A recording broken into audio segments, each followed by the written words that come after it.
So you guys are constantly seeing orchids on this channel that are blooming often, very vigorous ones. I did a video yesterday actually, and I realized that all of the orchids that were blooming were Richard Mueller hybrids. Very vigorous crosses, grow very fast, and they're easy to show because they're constantly blooming, they're constantly growing. I have to repot them a lot. So you see those a lot in my channel, but there's some orchids that I have that move very, very slowly. You don't see them very often. And in today's video, I want to share those slower growing orchids that I have in my collection. I have 4 of them that I want to show you that have been growing really, really slowly, but I'm really excited to finally get them to bloom eventually one day. And I'm going to tell you a little bit more about each one. What 3 of them, I'm going to show you 4 of them. What 3 of them have in common is that they're species orchids. So I'm going to share some of the characteristics of them and what I expect when they bloom, and just have a little general chat about slow growing orchids. If you guys like this kind of video, don't forget to give it a thumbs up and subscribe for more orchid content. So let's jump right in. Okay, so the first orchid that I want to show you that's a really slow grower is my Rhyncholaelia digbyana. I've had this orchid for 4 years, about 4.5 years actually. I got it from Hauserman Orchids, and I was told it would take 4 to 5 years for it to bloom.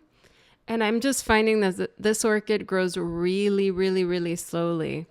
I repotted this orchid with you guys when I first started the channel. It was so tiny. I had it in semi-hydro. It was fine in semi-hydro, and then eventually I moved it a couple of months ago into this organic bark and sphagnum moss setup. And it's doing well, but it grows really, really, really slowly. So this is a species. It has beautiful, beautiful flowers. It's supposed to have a very, very frilly lip. It's very distinct. I hear that it has a fantastic fragrance at night. So that's why I'm excited to grow it. But I find that it only pushes out about 1 growth per year for me. So this is very slow. Now, perhaps if I bought this more as an adult plant, it wouldn't be as slow. So I find that when you get some of these species orchids, they're not like the Hawaiian hybrids that grow super fast. Like I've gotten some orchids from Carmela orchids that bloom within a year. When you get a species, it's not going to be that easy. It's going to be a lot slower. So I find that this one is just really, really, really slow. And hopefully, end of this year, maybe next year, it'll push out a growth that will finally bloom. The growths have gotten larger, but we'll see. This one, when it finally blooms, I'm going to be over the moon. I cannot wait to see it.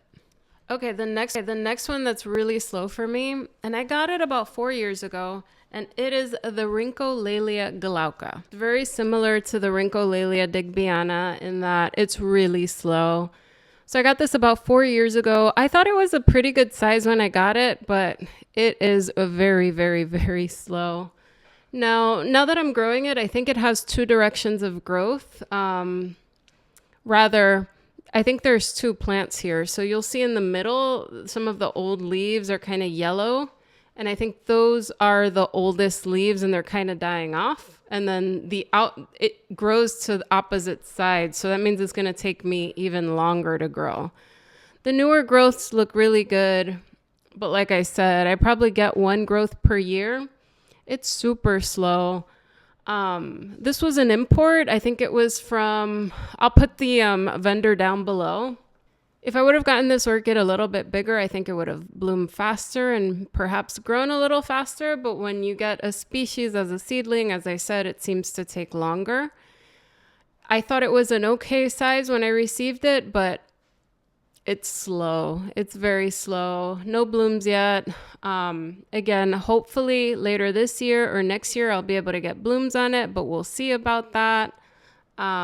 This is a nighttime fragrant orchid. It has a nice flower. It's white, similar to the digbyana.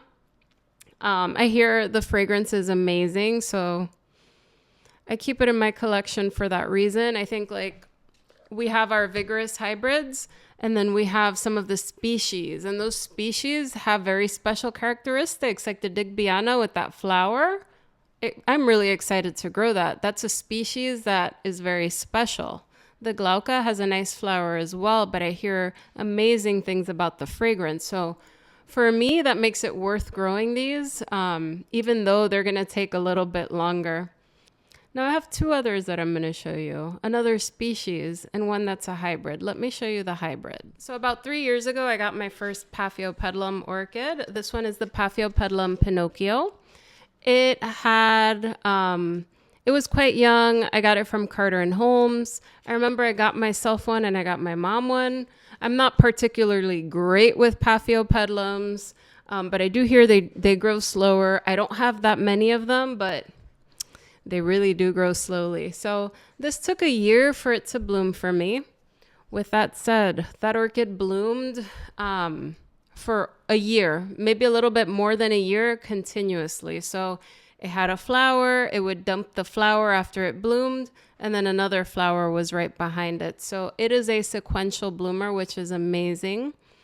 But after a year, the flower spike died back, and then I cut it off, and it's been focusing on growth. That was over a year ago.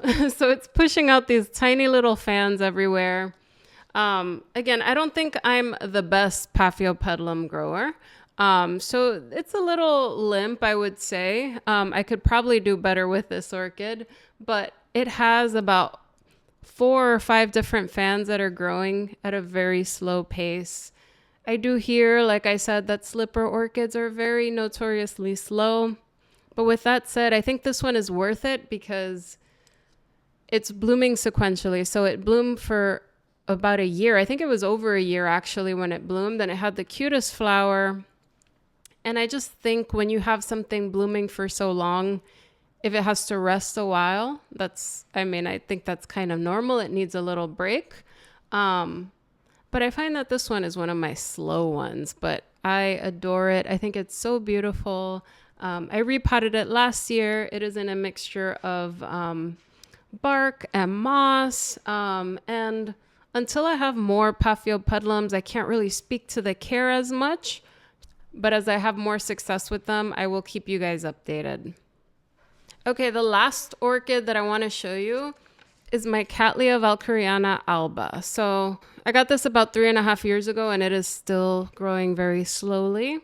I think I get about 2 growths per year on it, maybe.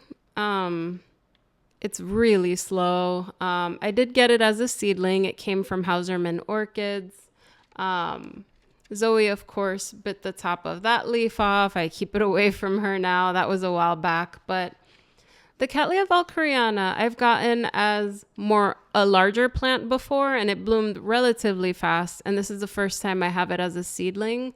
So what I'm noticing is if you get a species as a seedling, it's not going to be as vigorous as a lot of the other hybrids. So that's a common theme that I've noticed. They're just going to grow slower on you. With the Cattleya valkyriana, this one is going to have a white flower. The valkyrianas have an amazing rose fragrance.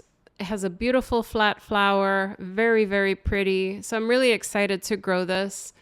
I repotted this one with you guys last fall.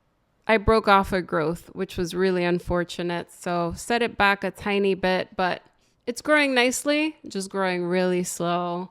This doesn't get too big, so it'll get a little bit bigger than this, but not much more. This is a compact orchid. But like I said, it's really slow, so I cannot wait for it to bloom. For me, these orchids are the slowest in my collection. These 4 have been like pulling teeth to grow. You have something in your collection for almost 5 years. It's like, come on now, bloom. But I think they're all very special, and that's why I keep them in my collection. It is nice to have hybrids that bloom often, but like I said, if you have something special in them, like the Digbyana, the flower on that one is going to be amazing. The Glauca, the fragrance I hear is fantastic, so I look forward to smelling that one. I think in those cases, it's 100% worth keeping slow growing orchids. I hear a lot about very slow growing Vandas, like, well, the Rinco stylus orchids I hear are very slow. They're very large and slow, so I've stayed away from those. I was thinking of including my Cattleya eclandiae in there, but I find that that's very vigorous. So despite it being a species and it being slower to grow than a lot of my hybrids that have that hybrid vigor, the eclandiae actually grows pretty nicely and at a decent speed. And I think that one is going to bloom for me soon. I've had that one for 3 years. In all, as I said, I am happy to grow these because I think they all have something special in them. It is nice, but I think it's nice to have a variety in the collection where you have things that are vigorous that are blooming for you all the time. Like right now, I have all those Richard Mueller hybrids. They're always blooming. But in between, I can grow these and say every couple of months, one of these will surprise me with something very special, and I think it'll be really nice. So let me know down below, what are some of your slowest growing orchids and why you keep them? I'm curious. I'm excited for these. So after they bloom, I want to know how I feel about them after. Just based on everything I hear on the Digbyana, I know that one is probably going to be a keeper. I'm curious about the fragrance on Glauca. If it doesn't have a fragrance, I'm going to be very disappointed. With the Paphiopedilum, I love that sequential blooming flower. And then the Cattleya valkyriana, I had another one, as I said, that bloomed. If I could do it again, I would get a bigger one. But I'm very familiar with the fragrance and I just love the flat flowers. So that's why I grow these. Let me know down below what some of your slow growers are and why you grow them. Anyway, guys, thank you so much for watching and I'll see you in the next video. Bye, everyone.